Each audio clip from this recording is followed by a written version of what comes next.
Bapak Ibu, saudara-saudara yang diberkati oleh Tuhan, pembacaan parasa kita hari ini sudah sampai dalam kitab Semot atau Keluaran pasalnya yang ke-32. Dan kita tahu bersama bahwa bangsa Israel yang adalah keturunan daripada Abraham, Yitzhak, dan Yakub dibawa keluar oleh Tuhan dari tanah Misraim, rumah perbudakan. Itu bukan karena kebaikan mereka, bukan karena mereka adalah orang-orang yang baik, yang layak dibebaskan, layak diselamatkan. Sama seperti mungkin Noah di zamannya, sama seperti mungkin Lot di zamannya ketika berada di Sodom dan Amora. Sekalipun mereka tinggal di tengah-tengah komunitas yang begitu jahat perilakunya, padahal mereka itu adalah orang-orang yang sebenarnya memiliki hukum dan ketetapan. Tetapi sayang mereka tidak hidup sesuai dengan hukum dan ketetapan yang Tuhan inginkan mereka lakukan. Tetapi ada pribadi-pribadi, ada tokoh-tokoh seperti Lot, seperti Noah, yang sekalipun hidup di tengah-tengah lingkungan yang begitu jahat, sekalipun kata firman Tuhan mereka begitu menderita, mereka sangat tertekan, tetapi mereka tetap bertahan. Sampai pada akhirnya ketaatan mereka, kesetiaan mereka, kesalehan mereka itu membuahkan keselamatan, mendatangkan keselamatan atas hidup mereka, bahkan atas keluarga mereka. Nah, sungguh sangat berbeda, sangat bertolak belakang, kontradiktif dengan kehidupan keturunan daripada Yakub ini. Ketika mereka masuk di Misraim, kira-kira mungkin 70 orang, lalu kemudian dalam waktu sekitar 400 sampai 430 tahun, maka mereka mulai beranak pinak dan akhirnya menjadi sangat banyak. Lalu sampai kepada satu saat di mana muncullah seorang raja Farao yang tidak mengenal jasa-jasa daripada seorang Yosef. Dan akhirnya karena ada sebuah ketakutan melihat jumlah bangsa Israel ini yang adalah keturunan daripada Yakub ini sudah sangat banyak, takut-takut nanti satu saat mereka akan berkomplot, bekerja sama dengan musuh daripada bangsa Misraim. Atau jangan-jangan justru bangsa ini satu saat akan memberontak, sehingga dia mulai menekan bangsa ini. Nah, ketika bangsa Israel ini dibawa keluar oleh Tuhan dari negeri perbudakan, dari Misraim, itu bukan karena bangsa Israel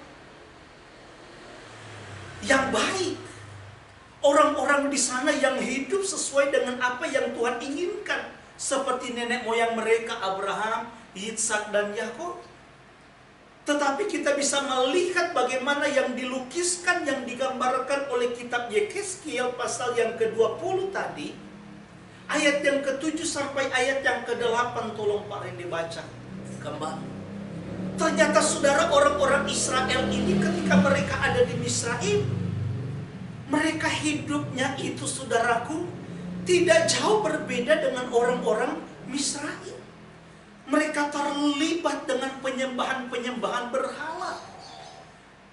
Mereka terlibat melakukan ritual-ritual di dalam penyembahan-penyembahan berhala.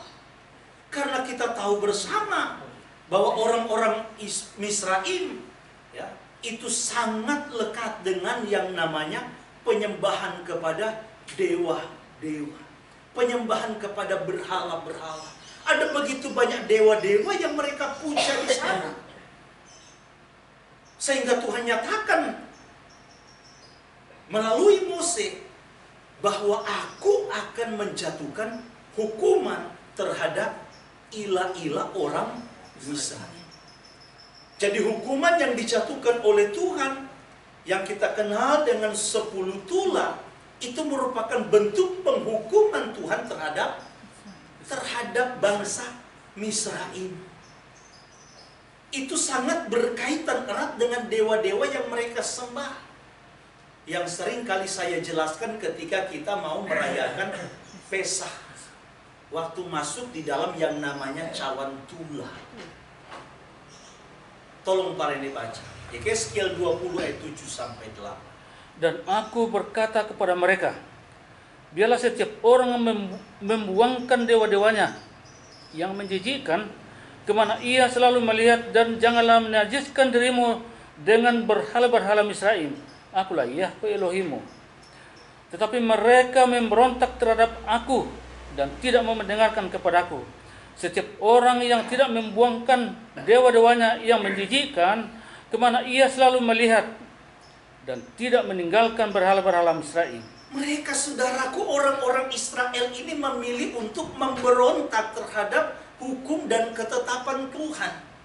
Memberontak terhadap peraturan-peraturan yang sudah diberikan oleh Tuhan ketika mereka ada di padang gurun. Termasuk di dalam konteks parasa yang kita baca. Jadi kita bisa melihat di situ, sampai di situ saja dulu Pak Randy.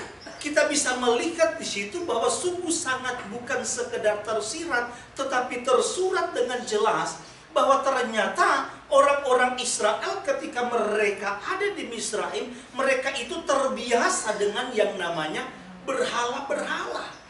Mereka terbiasa dengan dewa-dewa. Bahkan sangat mungkin sekali mereka pun ikut terlibat di dalam ritual-ritual pengagungan atau penyembahan kepada dewa-dewa Misraim. Maka Tuhan bilang mereka ini nggak pernah bertobat. Mereka nggak pernah sadar. Dari sejak awal ketika aku memberikan perintahku, memberitahukan firmanku, hukum dan ketetapanku, agar supaya mereka meninggalkan yang namanya dewa-dewa yang ada di Misraim.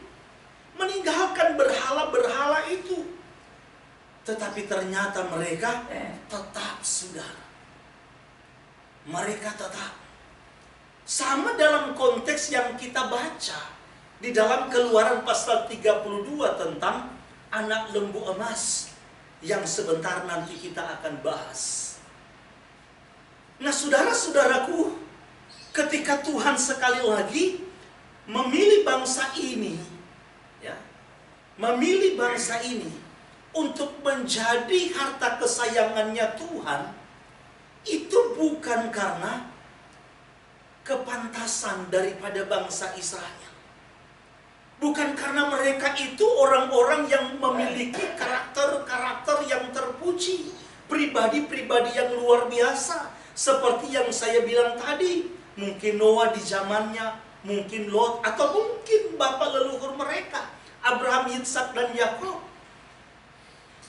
Bangsa ini tabiatnya, saudaraku, telah rusak.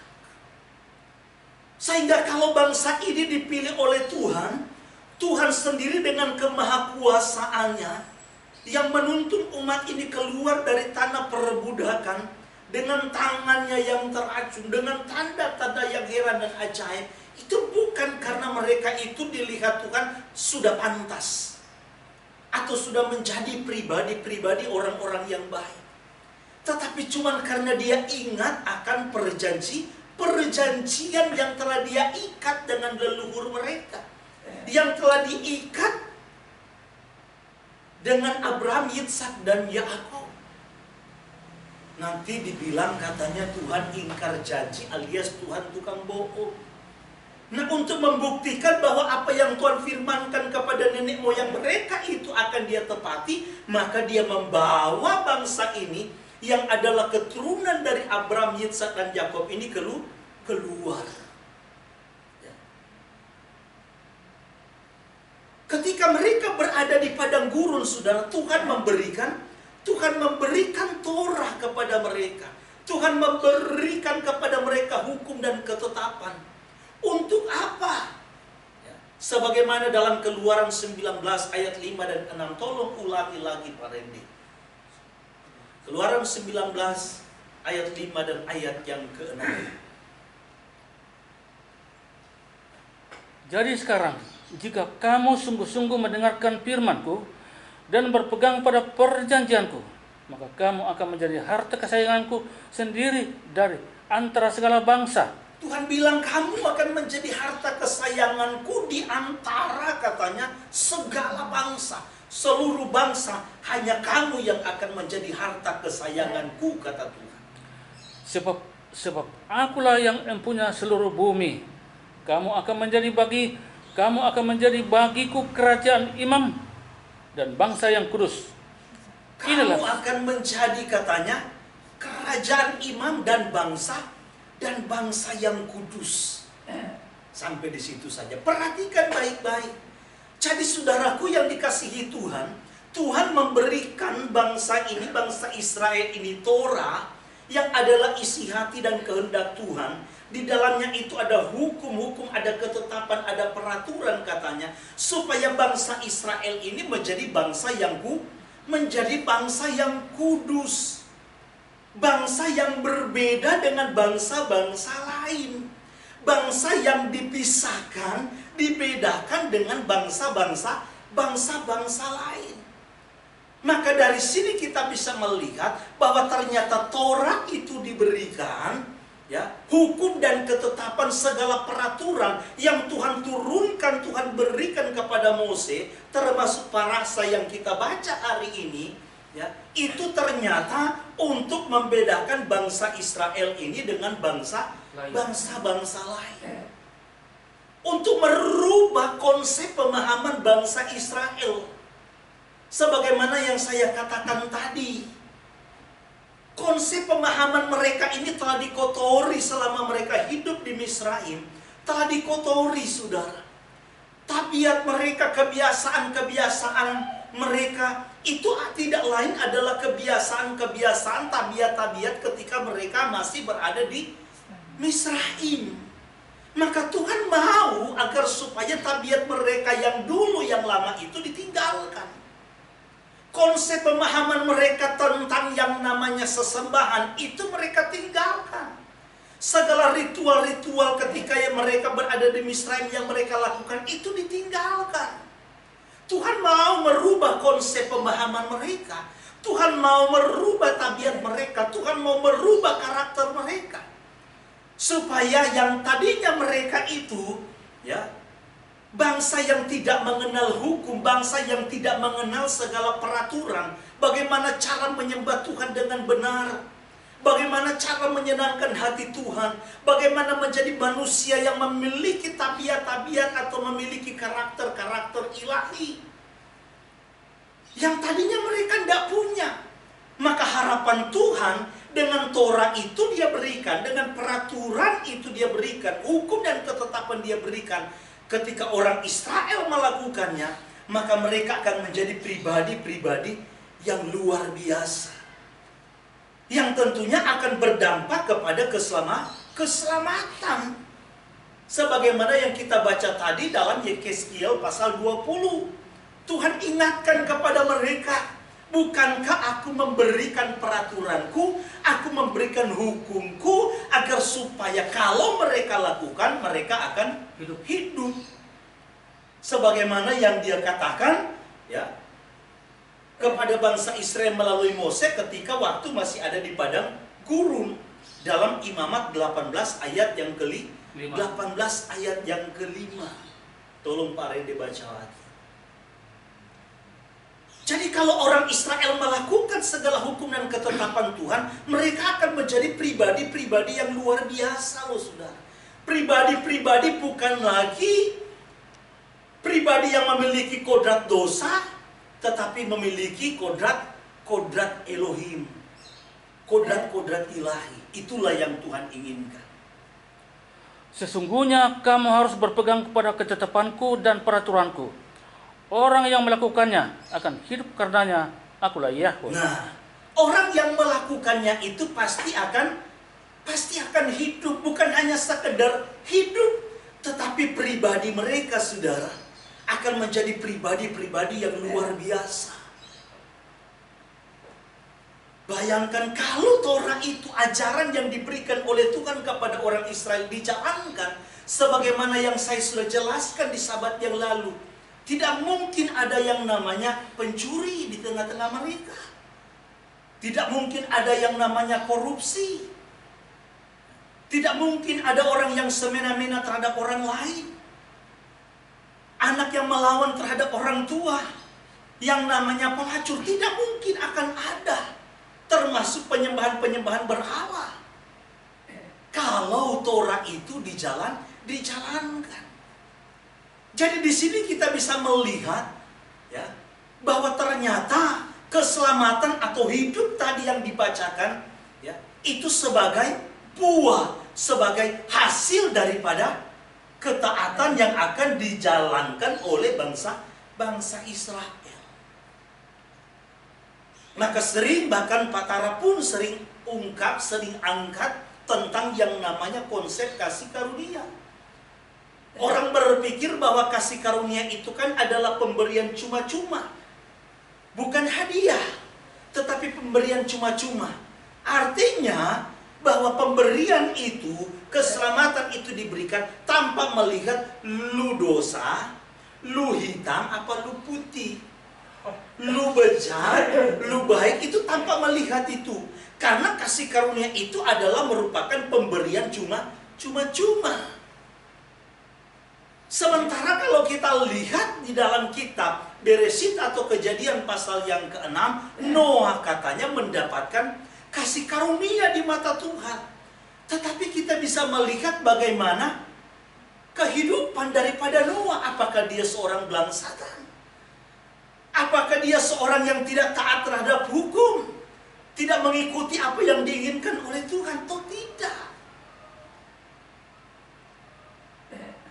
Makanya yang saya bilang tadi, karena ini suka salah dipahami oleh yang namanya kekristenan, sehingga jangan heran kalau kita kunjungan atau mungkin ada orang yang kunjungi, bahkan mungkin ada teman-teman di luar sana yang suka pelayanan di rumah penjara.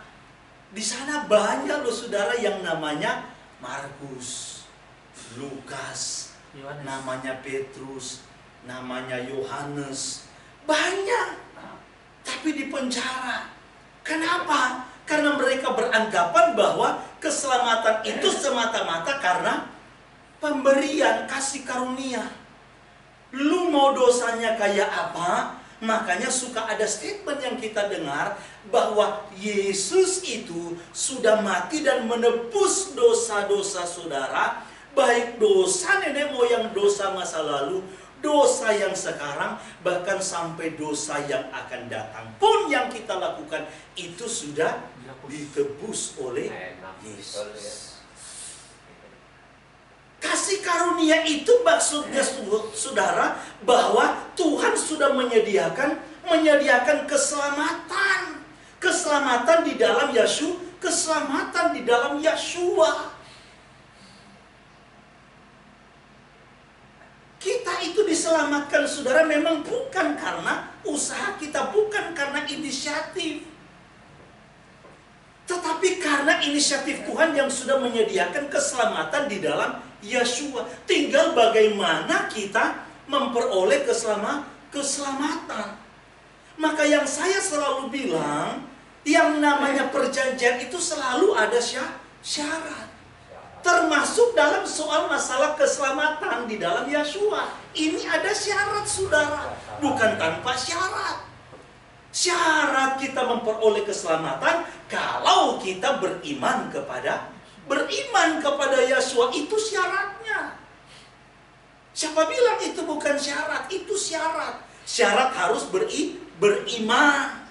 Iman yang bagaimana? Yang emunah yang sering kali sudah dijelaskan panjang lebar. Iman yang dimaksud bukan hanya sekedar imajinasi. Iman yang dimaksud bukan hanya sekedar pernyataan, tetapi iman yang diwujud nyatakan melalui sikap atau tindakan hidup yang mau hidup selaras dengan firman. Itulah iman yang hakiki, itulah iman yang benar. Jadi tetap ada syaratnya, saudara. Kalau dulu orang Israel itu sebagaimana yang kita baca tadi, Imamat 18 ayat yang kelima, mereka harus melakukan taat A sampai Z. Baru mereka memperoleh hidup. Nah, kita syaratnya itu adalah iman yang benar, iman yang hakiki. Jadi inilah saudaraku yang dilukiskan, yang digambarkan, yang ditekankan kembali oleh Saul. Dalam parasa yang kita baca tadi, Kolose pasal 3 ayat 10, tolong Pak Rende baca lagi. Supaya kita manusia yang tadinya berkodrat dosa ini, pendosa, melalui iman yang benar kepada Yeshua HaMashiach, kita dimampukan untuk hidup selaras dengan firman Tuhan. Sehingga manusia kita di dalam Yeshua ini adalah manusia yang terus dibaharui. Niscaya ketika kita sudah ada di dalam Yeshua, maka kehidupan kita ini pun akan diubahkan oleh Tuhan. Dari yang karakter-karakter berdosa, tabiat-tabiat berdosa, menjadi manusia yang berkodrat ilahi, berkodrat Yeshua HaMashiach. Tolong Pak Ren dibaca. Dan telah mengenakan manusia baru yang terus-menerus diperbaharui untuk memperoleh pengetahuan yang benar menurut gambar kalitnya. Amin, saudara. Manusia yang baru itu adalah manusia yang terus dibaharui dari hari ke hari, dari waktu ke waktu, melalui apa katanya pengetahuan, pengenalan akan firman Tuhan yang adalah isi hati Tuhan secara benar. Supaya ujungnya kata firman Tuhan, kita dikembalikan kepada gambar dan rupa Tuhan. Sebelum manusia pertama jatuh ke dalam dosa, manusia itu diciptakan pertama menurut gambar dan rupa Tuhan. Tetapi akibat dosa, maka gambaran Tuhan di dalam diri manusia itu menjadi rusak. Nah, iman yang benar kepada Yeshua HaMashiach akan memungkinkan saudara dan saya bisa dikembalikan kembali kepada kodrat ilahi, kepada manusia yang memiliki gambaran Tuhan. Itulah yang Tuhan inginkan.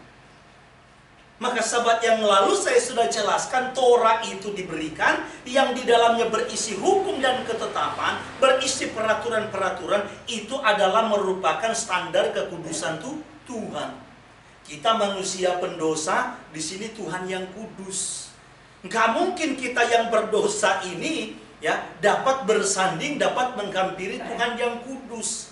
Maka Tuhan memberikan Torah itu sebagai jalan, sebagai jembatan, supaya kita bisa menghampiri Elohim yang kudus. Bagaimana caranya? Melalui Torah. Bukankah Yeshua itu adalah Torah yang menjadi manusia? Jadi melalui Yeshua HaMashiach, melalui apa yang dikerjakan, dilakukan, diperintahkan, difirmankan oleh Yeshua HaMashiach, maka kita dimungkinkan untuk dapat menghampiri Dia yang kudus. Ya. Semoga saudara bisa paham dan mengerti. Amin. Nah, jadi kembali lagi saudara, itu adalah tujuan. Bahkan saudara, orang Israel pun ketika mereka menerima Torah di padang gurun, itu tidak secara otomatis waktu dibaca dan mereka dengarkan, mereka responi dengan katakan amin. Apa yang kami dengarkan itu akan kami lakukan. Apa yang difirmankan Tuhan akan kami lakukan. Itu tidak secara otomatis firman Tuhan itu akan menyatu dengan mereka. Nanti berjalan dengan waktu ketika mereka itu ada di padang gurun, disitulah nanti Tuhan akan melihat apakah mereka berpaut kepada firman apa tidak. Apakah firman itu hanya sampai di pikiran, mereka mengerti, mereka dengar. Ya. Ibarat seperti Yeshua pernah memberikan perumpamaan di dalam Matius pasal 13 tentang benih yang jatuh. Ada katanya jatuh di pinggir jalan, jatuh di tanah berbatu, jatuh di semak, dan jatuh di tanah yang baik. Nah, melalui proses, melalui padang gurun, melalui pergumulan hidup, disitulah Tuhan akan melihat sejauh mana hati kita, hidup kita ini berpaut kepada firman. Ulangan pasal 8 ayat 2 sampai ayat yang ketiga. Tolong gembala, tisu bukan baca. Parende bagian baca, gembala bagian tisu.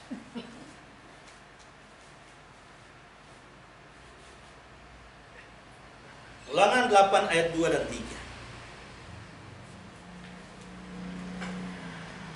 Ingatlah kepada seluruh perjalanan yang kau lakukan atas kehendak Yahweh Elohimmu di padang gurun selama 40 tahun ini dengan maksud merendahkan hatimu dan mencobai engkau untuk mengetahui apa yang ada di dalam hatimu, yakni apakah engkau berpegang pada perintahnya atau tidak.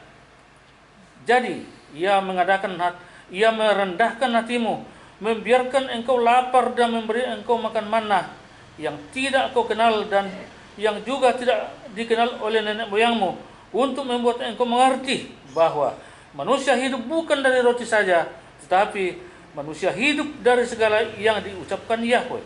Nah, bangsa Israel itu saudara sudah menerima Torah yang di dalamnya berisi hukum dan ketetapan berbagai macam peraturan.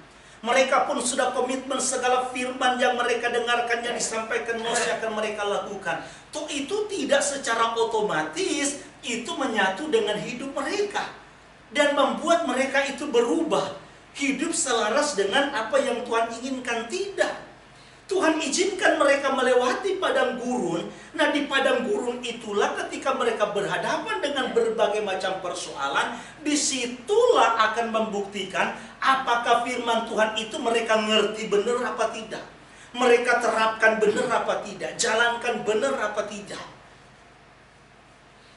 Firman Tuhan katakan hanya untuk katanya melihat, menguji. Tuhan ingin tahu apakah di padang gurun itu engkau akan bersungut memberontak terhadap Tuhan ketika engkau menghadapi persoalan, apakah musuh, apakah kelaparan dan lain-lain, atau apakah engkau akan tetap berpaut kepada firman-Nya.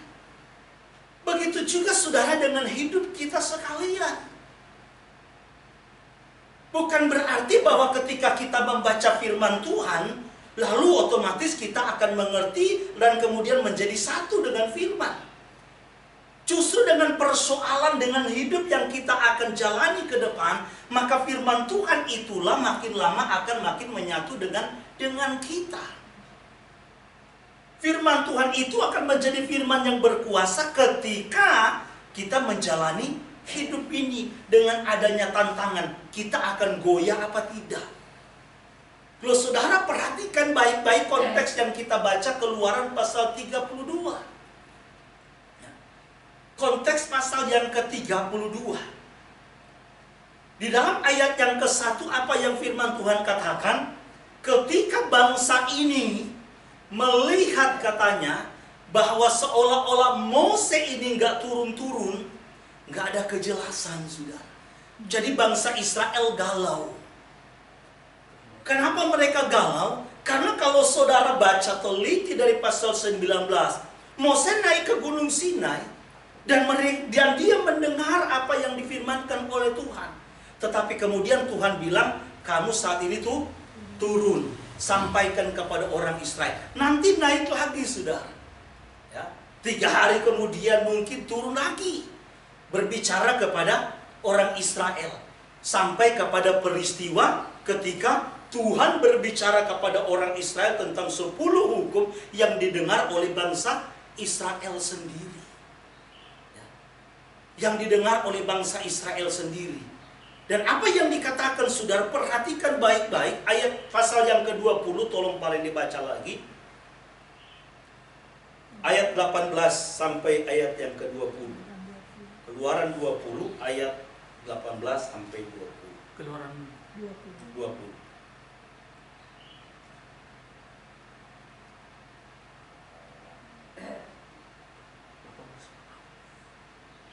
Keluaran 20 ayat 18 sampai 20. Seluruh bangsa itu menyaksikan gurun mengguntur kilat sabung menyambung, sangkakala berbunyi dan gunung berasap. Maka bangsa itu takut dan gemetar, dan mereka berdiri jauh-jauh. Mereka berkata kepada Mose, "Engkaulah berbicara dengan kami, maka kami akan mendengarkan. Tetapi janganlah Elohim berbicara dengan kami, nanti kami mati."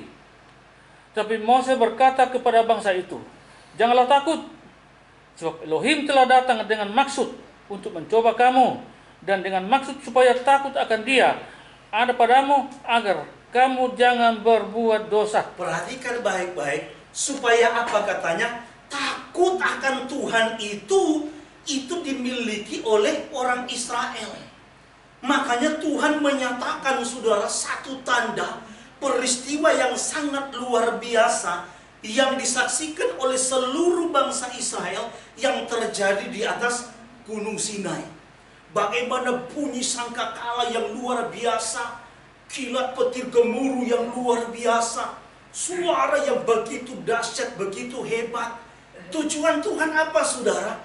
Bukan supaya orang Israel ketakutan, tetapi supaya mereka memiliki hati yang takut akan Tuhan. Tetapi ternyata sebagian besar, mayoritas orang Israel, sekalipun mereka ada di gunung Tuhan, sekalipun mereka mendengar Tuhan berbicara, tetapi ternyata mereka tidak memiliki hati yang takut akan Tuhan. Mereka betul ketakutan. Jadi ketakutan sama takut ya akan Dia itu berbeda, saudara. Ya, sama seperti misalnya kalau Pak Tara ya nggak tahulah ya, orang-orang di Sumba sana, keponakan-keponakannya pada takut sama dia ya, takut sama dia. Nah, kenapa takutnya? Ya, itu mesti diselidiki lebih dalam gitu kan ya. Tetapi kebanyakan takut karena di sana kalau beliau cerita, woi ya, kakaknya aja dia kejar mau dihantam ya, termasuk kakak iparnya. Kita nggak tahu, mungkin ya orang juga keponakan-keponakan di Sumba ya takutnya sama beliau ya karena itu. Belum lagi kalau jenggotnya udah dipelihara panjang-panjang kan, suaranya yang menggelegar ya. Tapi yang diinginkan oleh Tuhan bukan takut yang seperti itu, tetapi bagaimana mereka itu menghormat, menghargai. Itulah yang disebut takut akan Tuhan. Waktu orang ini berbicara, mereka dengar, mereka respon. Tapi ada, saudara, kalau takutnya berbeda, ya takut karena tampangnya misalnya, ya padahal pantat ini udah panas misalnya waktu sama Evan ngomong, ini saya udah pengen mau kaburin, tapi takut dia mau pergi, ya bukan karena dia menghargai, menghormati, mata ini urusan panjang ini kalau ini saya berkabur ini katanya, ya. Nah, orang Israel ketakutannya seperti itu, bukan takut yang menghormati, menghargai Tuhan.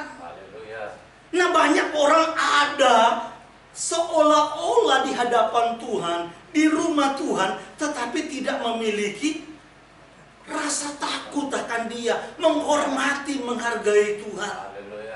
Maka jangan heran di luar sana, sekalipun saya lagi berbicara, menyampaikan midas, menyampaikan firman, dia enak saja, saudara, tidur ngorok.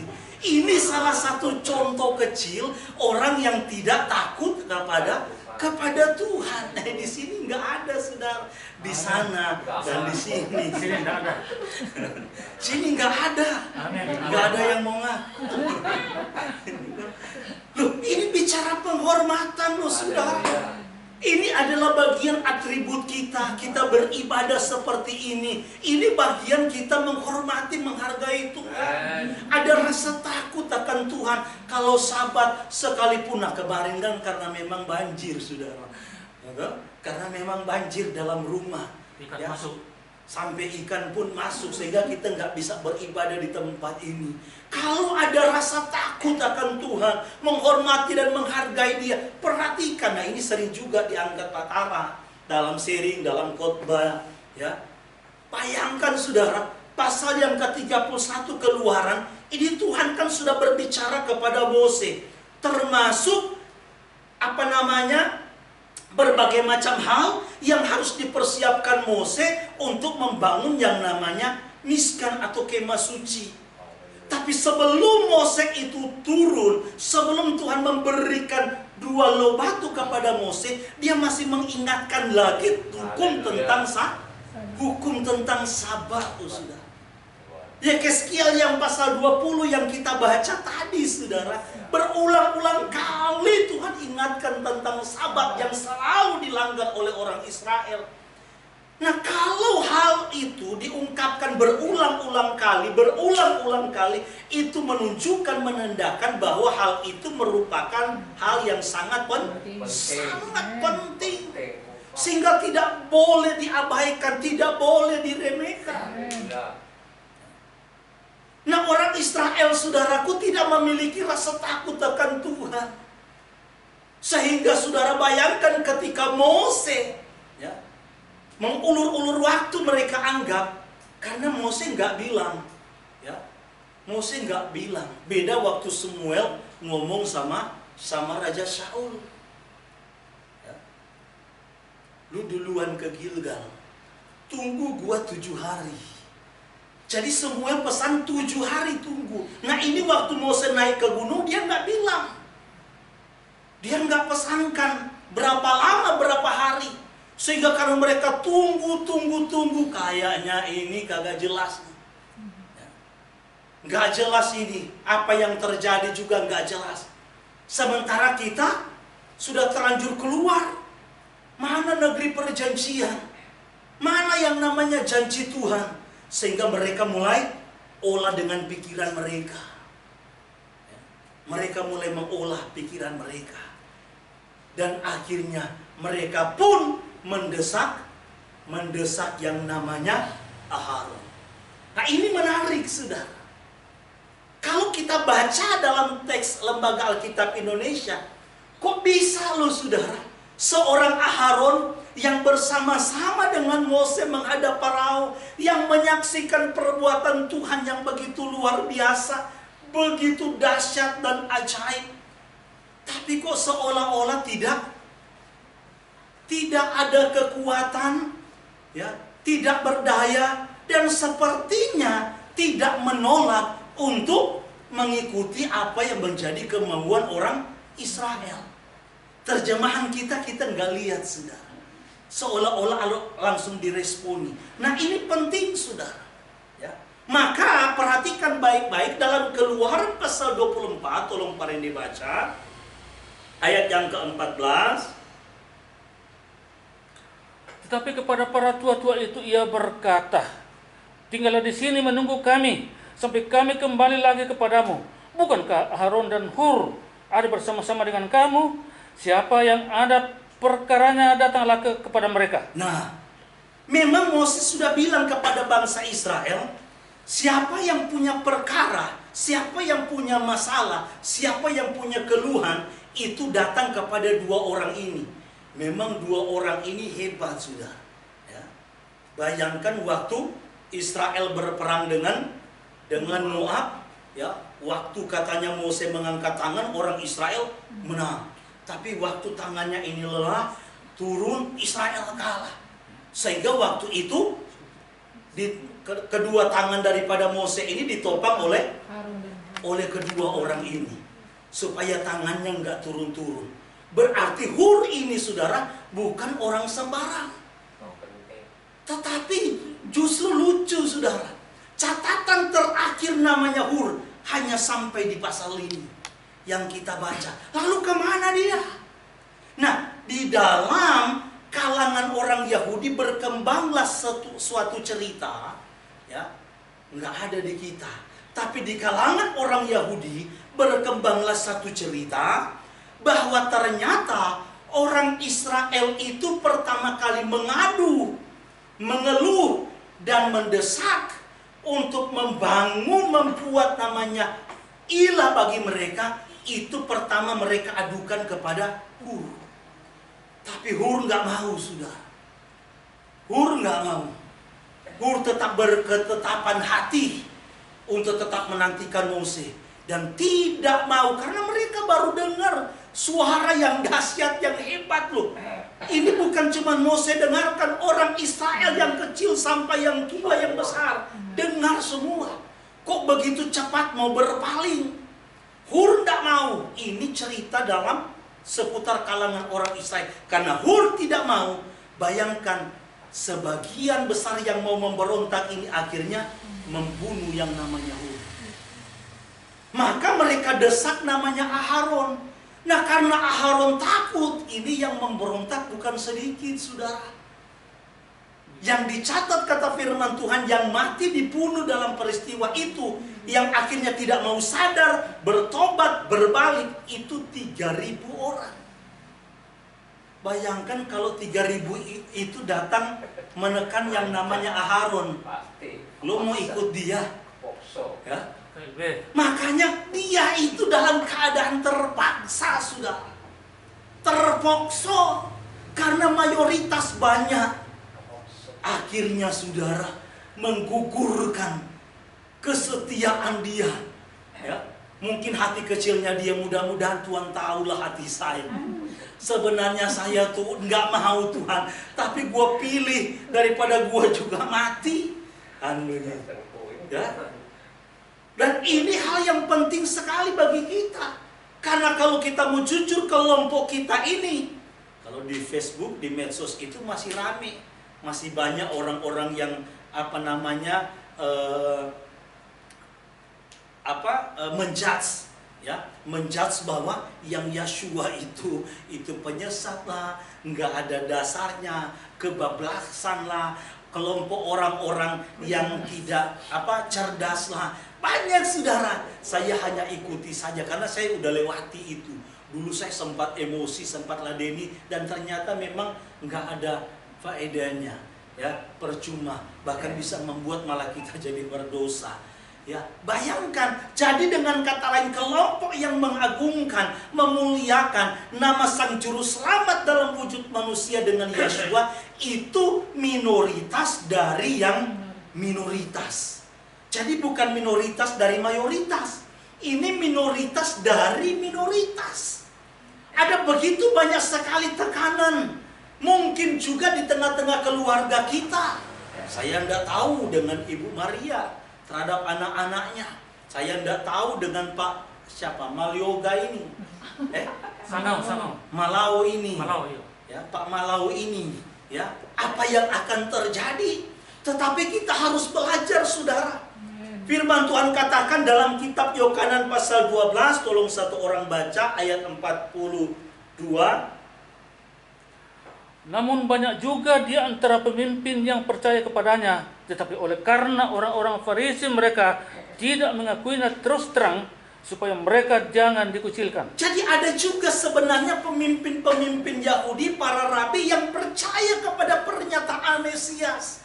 Tapi karena takut dengan yang namanya orang-orang Farisi, rabi-rabi yang lain, ahli-ahli Taurat, karena mereka sudah bersepakat, orang yang mengakui Yeshua itu, dia adalah Juru Selamat, dia adalah Tuhan, maka mereka harus dikucilkan.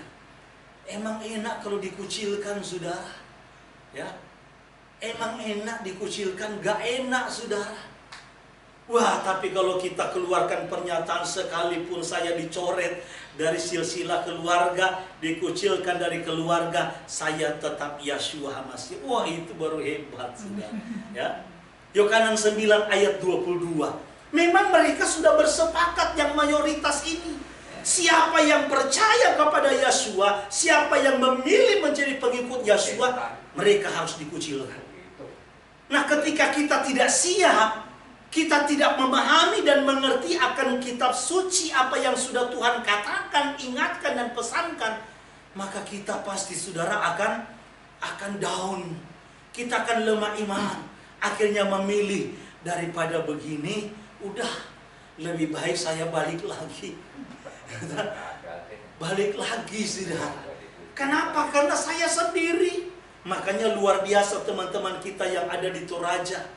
Ya, sekalipun mereka itu, saudara, dimusuhi, Maka saya bilang teman-teman saya yang sering main antik, mereka kan suka bilang, wah Pak Nixon kok Kristennya nggak ibadah hari Minggu, kok nggak Natalan, kan begitu.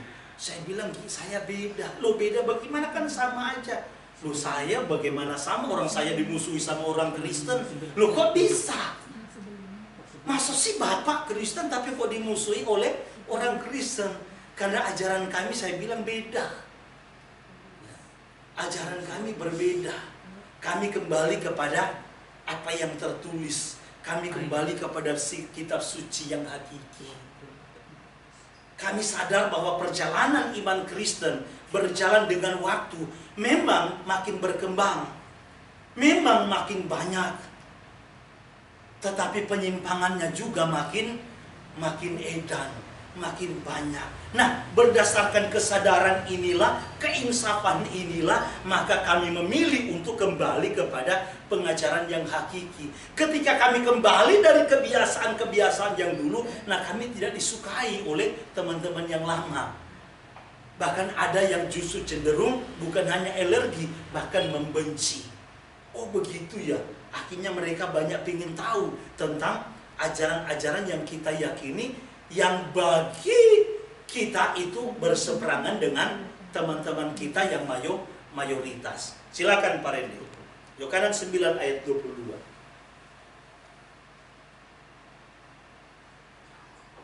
Orang tuanya berkata demikian karena mereka takut akan orang-orang Yahudi, sebab orang-orang Yahudi itu telah sepakat bahwa setiap orang yang mengakui dia sebagai Mesias akan dikucilkan. Nah, perhatikan baik-baik. Jadi orang Yahudi ini sudah mewakili mayoritas. Mereka sudah sepakat, pokoknya kalau ada kedapatan pribadi atau keluarga yang mengakui bahwa Yeshua itu dialah Mesias, dialah juru selamat, dia adalah Tuhan yang eka itu, maka harus dikucilkan. Dan banyak orang yang tidak siap dengan hal itu. Banyak orang yang tidak mau, tidak mampu menghadapi situasi-situasi seperti itu, sehingga memilih untuk, kalaupun sebenarnya hati kecilnya sih percaya lebih kepada Yeshua, tapi kan yang mayoritas kan bukan Yeshua. Ya sudahlah, saya ikut yang mayoritas saja. Kalau nanti satu waktu Yeshua sudah jadi mayoritas, nah mungkin baru saya akan ikut. Ada lagi orang Kristen, teman-teman kita yang dulu, kita percaya kok bahwa nama Yahweh itu nama yang benar. Tapi kita nanti tunggu kalau lembaga Alkitab Indonesia akan mencetak atau mengeluarkan Alkitab terbaru dengan menggunakan nama itu.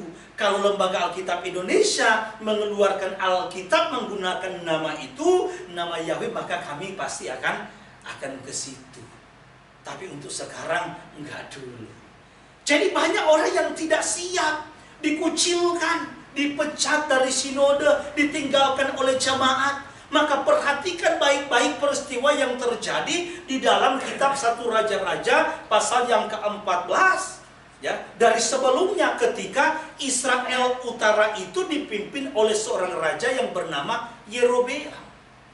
Sesuai dengan Torah, sesuai dengan ajaran dalam firman Tuhan, Ulangan pasal yang ke-16 di sana ada 3 perayaan besar yang saya sering kali jelaskan, yang disebut dengan perayaan ziarah, di mana orang Israel harus merayakannya itu di Yerusalem. Salah satunya adalah perayaan Sukkot yang jatuh pada tanggal 15 bulan Tisri. Nah, pada waktu saudara mau merayakan Sukkot sudah bulan Tisri, Yerobeam ini takut. Kenapa? Karena dia itu memimpin Israel Utara yang lebih banyak daripada Israel Selatan yang dipimpin oleh Rehabeam. 10-2, saudara. Sehingga dia takut. Kalau mengikuti peraturan, mengikuti amanah, mengikuti Torah, orang Israel yang dia pimpin ini harus pergi ke Yerusalem, di mana di sana itu dipimpin oleh Rehabeam. Nah, ada ketakutan, saudara, jangan-jangan rakyat itu akan meninggalkan dia dan tidak akan kembali lagi. Maka karena ada ketakutan dia ditinggalkan oleh rakyat, maka akhirnya dia merancangkan ibadah yang baru. Dia membuat, saudaraku, lembu. Dia membuat lembu, patung lembu. Satu dia taruh Dan, satu dia taruh di Betel. Dan apa yang dia katakan kepada orang Israel yang dia pimpin, inilah ilah yang membawa engkau atau nenek moyangmu keluar dari Israel. Dibuatlah satu perayaan yang baru, saudara. Sesuai dengan perintah Tuhan dalam Torah, Sukot itu dirayakan tanggal 15 bulan 7. Tetapi Raja Yerobeam membuat ibadah yang baru, membuat perayaan Sukot yang baru yang jatuh pada tanggal 15 bulan 8. Sepele, memang kelihatannya sepele. Tetapi di hadapan Tuhan tidak sepele. Sampai Tuhan bilang, ya, dalam berapa? 1 Raja-Raja pasal 14 ayat 16. Ya. Karena Israel telah menyimpang, utara maksudnya, ya. Dalam konteks itu Yerobeam yang membuat mereka menyimpang, maka Tuhan akan lepas tangan. Nah, kalau Tuhan sudah lepas tangan, saudara, selesai. Kenapa? Karena penyimpangan, maka jangan sepele. Apa itu penyimpangan? Apa itu penyesatan? Ketika kita tidak membawa umat Tuhan itu sesuai selaras dengan apa yang tertulis. Jadi menyimpang itu berarti sudah tidak sesuai lagi dengan apa yang tertulis, apa yang diperintahkan oleh Tuhan. Maka ini yang harus kita hati-hati. Perhatikan baik-baik, saudara, ya. Sebenarnya, ya, kalau kita mau jujur, ya, di dalam bahasa kita Keluaran 32 tadi, ayat yang ke-26. Tolong Pak Randy. Kalau ayat 1 bilang seolah-olah seluruh bangsa loh. Ayat 1 pasal 32 seolah-olah seluruh bangsa Israel. Saya masih pakai kalimat seolah-olah. Tapi perhatikan baik-baik ayat yang ke-26. Maka berdirilah Mose di pintu gerbang perkemahan itu serta berkata, siapa yang memihak kepada Yahweh datanglah kepadaku.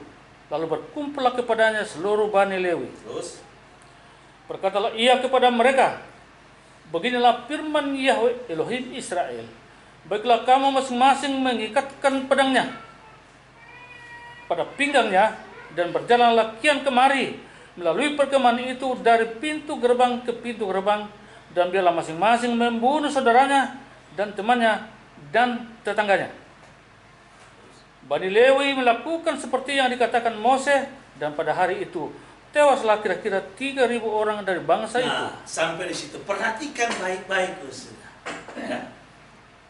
Ayat 26 bilang Mose berkata kepada bangsa itu, siapa yang mau berpihak kepada Elohim Yahweh? Siapa yang mau berpihak? Yang berdiri katanya, yang menyeberang akhirnya bersama-sama dengan Mose itu hanya suku Lewi. Berarti yang lain ini kan belangsatan. Kita pakai dulu bahasa lembaga Alkitab Indonesia. Berarti yang lain ini belangsatan. Maka Mose bilang, sekarang nih, kamu nih orang Lewi yang berpihak ternyata kepada Elohim Yahweh, bunuh semua yang tidak berpihak. Akhirnya dibunuh sama mereka 3.000 orang. Kalau kita pakai rasio kita, kalau cuma suku Lewi yang menyeberang, berarti suku yang lain sudah habis binasa. Itu kalau kita pakai rasio kita. Bilangan pasal 1, ketika orang Israel itu dicatat, ayat 1 bilang begini. Pada waktu itu katanya tanggal 1 bulan yang kedua, tahun yang kedua sejak orang Israel keluar dari Misraim. Jadi selisihnya baru 1 tahun, saudara. Tapi jumlah usia dulu 20 tahun ke atas yang dicatat yang sanggup berperang, yang dicatat oleh Mose, saudara, ya, Bilangan 1 ayat 46 ada 603.550 jiwa. Ternyata banyak itu tidak termasuk orang Lewi. Berarti sebenarnya yang memberontak ini saudara, ya, yang mendesak Harun ini untuk membuat ilah bagi mereka itu tidak semua. Mari kita lihat Keluaran 12 ayat yang ke-38. Keluaran 12 ayat 38. Juga banyak orang dari berbagai-bagai bangsa turut dengan mereka. Lagi sangat banyak ternak, kambing domba, dan lembu sapi. Nah, ketika ternyata orang Israel itu keluar dari Misraim, ternyata banyak bangsa-bangsa yang ikut sama mereka. Ya. Banyak bangsa-bangsa yang ikut bersama dengan mereka keluar. Nah, perhatikan baik-baik saudara. Jadi ada kemungkinan besar bahwa orang Israel ini menyimpang, ya, itu juga tidak lain adalah merupakan hasutan daripada bangsa-bangsa yang ikut bersama dengan mereka. Dan memang ada orang Israel yang terpengaruh, bukan tidak. Yang mati di antara 3.000 orang itu ada orang Israel, nggak ada orang Israel di luar suku Lewi maksudnya. Jadi yang ditantang oleh Mose ini siapa? Ya, siapa yang berpihak kepada Yahweh? Ini cuma orang-orang yang ikut memberontak, yang ikut menyembah kepada yang namanya patung anak lembu. Jadi misalnya lah, taruhlah yang memberontak itu ada 3.500. Waktu Mose tantang, siapa yang berpihak kepada Yahweh Elohim silakan keluar, silakan bersama-sama dengan aku. Maka yang 500 dari suku Lewi itu mereka keluar. Sementara yang 3.000 itu tidak. Ya. Sementara yang 3.000 itu tidak. Maka 3.000 orang itulah yang dihabisi. Jadi kita bisa melihat saudaraku bahwa memang Tuhan kita itu Tuhan yang tidak pernah mau berkompromi. Tuhan kita itu adalah Tuhan yang tegas. Ketika ada penyelewengan yang terjadi terhadap orang Israel, maka orang Israel akan berhadapan dengan Tuhan. Seringkali kita bahas, seringkali kita dengarkan dalam setiap mesbah doa, bagaimana peristiwa dosa daripada Saul yang mungkin kelihatan sepele, tetapi ternyata di hadapan Tuhan tidak sepele. Maka mari kita membawa hidup kita ini untuk semakin berpaut kepada firman, berpaut kepada Torahnya Tuhan, yang di dalamnya ada hukum dan ketetapan, ada berbagai macam peraturan. Kita harus memahami dan mengerti substansi daripada hukum itu. Untuk apa Tuhan berikan itu kepada kita? Sehingga kita bisa dapat jalankan itu di masa-masa sekarang. Jangan ikut hanya dengan karena orang banyak. Cuman karena mayoritas. Karena kebenaran hakiki itu tidak bisa dipengaruhi oleh mayoritas, oleh apapun. Kebenaran yang hakiki sekalipun jangankan yang minoritas, tidak ada pun yang mengakuinya, dia tetap menjadi kebenaran. Enggak harus diakui oleh mayoritas. Kebenaran itu tidak butuh pengakuan dari manusia baru dia menjadi benar. Seolah-olah butuh saksi. Jadi makin banyak saksi berarti itulah yang benar. Saudara lihat bagaimana seorang Nabi Mika berhadapan dengan nabi-nabi palsu. Ya. Mika selalu berdiri di atas kebenaran Tuhan. Dia nggak mau berkompromi, dia nggak mau semata-mata supaya rajanya senang, supaya rakyat senang. Tidak. Salah tetap salah, dosa tetap dosa. Sekalipun dia tidak disukai. Tidak disukai oleh orang Israel, tidak disukai oleh raja, tidak apa-apa. Sehingga kalau mau meminta petunjuk daripada Tuhan, selalu dia tidak dipanggil. Karena selalu yang dia nubuatkan itu yang jelek. Gak pernah yang bagus. Ngomong selalu firman Tuhan yang keras, nemplak, gak suka. Maka Saul menyatakan kepada Timotius, hati-hati. Karena banyak orang yang senang justru dengan pengajaran, dengan khotbah yang hanya memuaskan telinganya. Banyak orang yang memberikan pikirannya, hatinya kepada dongeng semata. Dan hanya sedikit orang yang cenderung hatinya mau berpaut dengan firman yang hidup. Itulah sebabnya saudaraku, hari ini penting bagi kita untuk kita belajar dan terus belajar. Supaya kita makin dapat mengerti apa yang Tuhan inginkan. Dan bisa lebih dan lebih lagi untuk menyenangkan hati itu, menyenangkan hati Tuhan. Amin. Amin, saudara. Masih banyak hal yang ingin saya sampaikan berkaitan dengan lembu emas, benar. Ya. Karena banyak juga orang, saudara. Ada orang bilang katanya, kalau makan firman itu sama seperti kita makan makanan jasmani.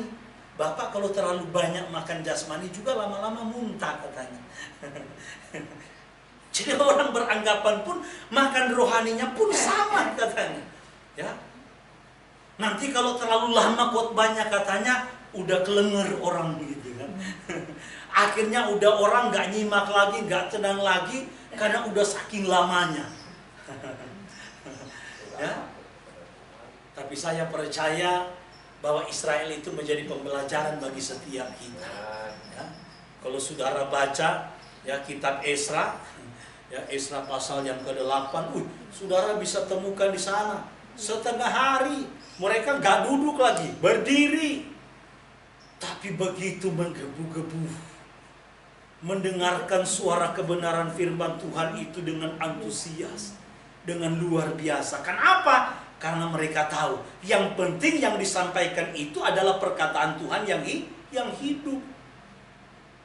Jangan justru yang disampaikan itu justru adalah racun yang memberi penyakit, bahkan bisa mematikan kerohanian kita. Harus menghidupkan rohani kita. Amin. Maka perlu kita menangkap rema yang daripada Tuhan. Kiranya apa yang saya sampaikan hari ini, mudah-mudahan saya masih ingat. Untuk sabat depan kita akan lanjutkan. Kenapa harus lembu? Sering Pak Tara tanya. Kan otaknya apa? Orang Israel, ya termasuk Yerobeam, kan katanya inilah ilah. Ya. Jadi mereka mau mensejajarkan ini dengan Tuhan yang membawa mereka keluar dari Israel. Kok kenapa lembu? Kenapa nggak mungkin seseorang yang gagah perkasa, ya, dibikin dengan otot yang wah, untuk menggambarkan seorang pahlawan atau seorang prajurit lah. Ya, tapi kok ini lembu? Ya udahlah, kalau kita mah, kalau Sumba mungkin lembu masih mahal. Ya, kalau kita mah murah. Ya, apalagi kerbau. Tentunya ini penting bagi kita. Ya, supaya kita mengerti, memahami isi kitab suci sesuai dengan konteks dan sesuai dengan isi hati Tuhan. Tuhan memberkati kita semua. Mari kita akan datang untuk menyembah Tuhan.